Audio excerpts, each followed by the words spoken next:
नमस्कार। कभी सोचा है कि हमारी यादें क्या वो हमें ताकत देती हैं या फिर वो एक ऐसा अदृश्य बोझ हैं जो धीरे धीरे हमारी सारी ऊर्जा खींच लेता है। चलिए आज इसी गहरे सवाल के अंदर उतरते हैं। एक सीधा सा सवाल है, क्या ऐसा हो सकता है कि हमें हमारी उम्र नहीं बल्कि हमारी यादें बूढ़ा बना रही हैं? जो हम थका थका सा महसूस करते हैं उसकी वजह शायद हमारी यादें हो।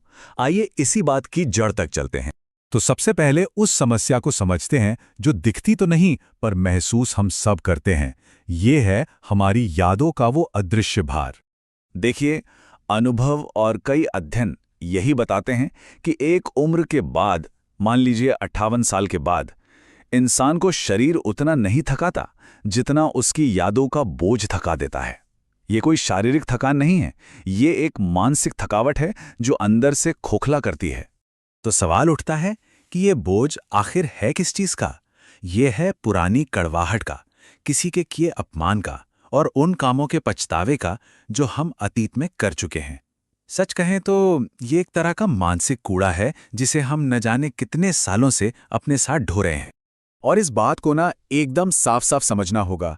यही कूड़ा जिसे हम अपने मन में संभाल कर रखते हैं, यही है हमारे वक्त से पहले बूढ़ा महसूस करने का असली कारण। ये हमारी सारी ऊर्जा को अंदर ही अंदर खत्म कर देता है। अच्छा, तो अगर समस्या इतनी बड़ी है तो इसका हल क्या है? इसका हल एक ऐसी शक्ति में छिपा है जिसे हम अक्सर एक कमजोरी मान बैठते हैं, और वो शक्ति है भूल जाने की। जी हां, भूलना एक वरदान है। अखंड ज्योति में भी यही बात कही गई है कि भूल जाना यानी विस्मृति ये परमात्मा का दिया हुआ एक तोहफा है, एक वरदान है। और जो कोई भी बीती बातों को पकड़कर बैठा रहता है ना, वो असल में अपने आज की, अपने वर्तमान की ऊर्जा का ही गला घोट रहा होता है। सोचिए, अतीत क्या है? वो बस राख का एक ढेर है। क्या कोई राख में हाथ डालकर कुछ ढूंढने की कोशिश करेगा? नहीं ना, क्योंकि वहां अब कुछ है ही नहीं। तो फिर बीती बातों में उलझे रहना भी तो ठीक वैसा ही है, पूरी तरह से व्यर्थ और हमारे लिए नुकसानदायक भी। तो चलिए अब उस हिस्से पर आते हैं कि ये किया कैसे जाए। देखिए, भूल जाना कोई जादू की छड़ी घुमाने जैसा नहीं है। ये एक सिस्टम है, एक ऐसा सिस्टम जिसे सीखा जा सकता है और अपनी जिंदगी में लागू भी किया जा सकता है। जरा कल्पना करके देखिए, 70 की उम्र में 18 साल के किसी नौजवान जैसा जोश कैसा रहेगा? ये बिल्कुल संभव है अगर हम भूलने का ये सिस्टम सीख लें। यही वो सिस्टम है जो हमें अतीत की बेड़ियों से आजाद करता है। और जानते हैं, ये सिस्टम बहुत ही सरल है। बस 3 कदम है इसमें। पहला कदम, उन बुरी यादों को पहचानिए जिन्होंने हमें रोक रखा है। दूसरा, खुद को भी और दूसरों को भी माफ कर दीजिए, क्षमा कर दीजिए। और तीसरा और सबसे जरूरी, पूरे होश के साथ उन्हें अपने आज से विदा कर दीजिए। तो जब हम इस सिस्टम को अपनाते हैं तो होता क्या है? होता यह है कि हम अतीत के बोझ से आजाद हो जाते हैं और हमारे अंदर वर्तमान की एक नई ताजगी, एक नई ऊर्जा भर जाती है।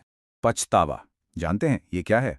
ये एक परजीवी की तरह है, एक पैरासाइट जो हमारी जीवन शक्ति को अंदर ही अंदर धीरे धीरे चूसता रहता है।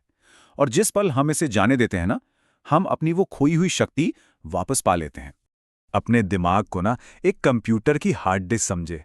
जब वो पुरानी फालतू की फाइलों से भर जाती है तो क्या होता है?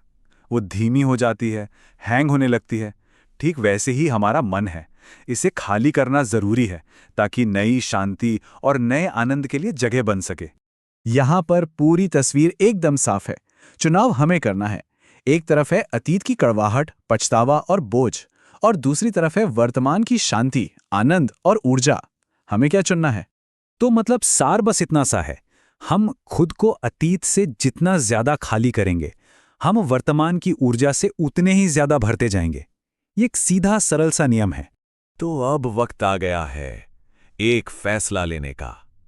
आज ही, अभी ही अपने मन की उस तिजोरी को खोलिए जिसमें सारे पुराने हिसाब किताब बंद पड़े हैं, और उन सारे हिसाबों को हमेशा हमेशा के लिए चुकता कर दीजिए। जब वो भारी बोझ कंधों से उतरता है ना, तो एक हल्कापन महसूस होता है। इतना हल्का कि मानो कोई उड़ सकता हो। और यही आजादी, यही स्वतंत्रता नई ऊर्जा का असली स्रोत है। तो आखिरी सवाल बस यही है, क्या हम सब उस बोझ को उतार फेंकने और एक नई ऊर्जा के साथ जिंदगी में एक ऊंची उड़ान भरने के लिए तैयार हैं? फैसला हमारा है, बहाने नहीं, सिस्टम बनाओ। जय हिंद।